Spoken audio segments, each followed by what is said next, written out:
Não grita, Thomas. Eu tô tentando acender isso aqui. Sim, nunca que vai acender, né, meu? Tá molhado. Nossa, agora já tá esquentando. Isso aí tava cheio de terra. Já tá esquentando. Túnio! Eu tô esperando ele. Não, bota mais álcool. Não, chega, deixa isso lá. Thomas, chega.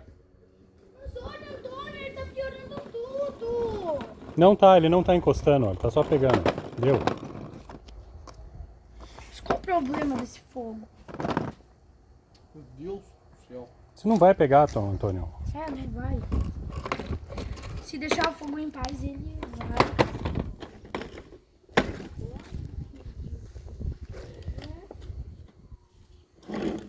Ah! Olha um pastel! Checa cups. Não, isso aí é da vassoura. Não chega perto disso no negócio. Eu não vou botar isso. Eu vou brincar.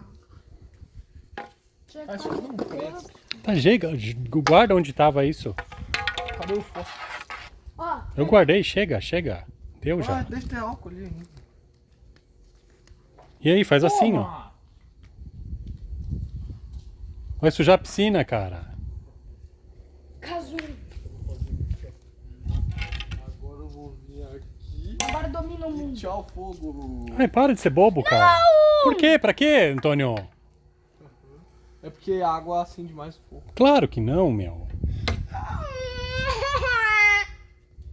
Guarda isso aí, Antônio. Antônio, para. Gastamos um tempão de álcool ali, agora você quer apagar o negócio? Agora eu tô molhando o negócio pra não tá. Para de ser besta, meu. Sim, tô filmando. Sim, fazendo bobagem. Não assopra! Deus!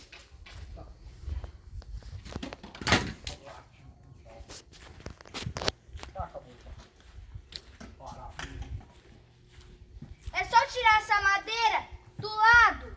Tá, para de berrar, Thomas.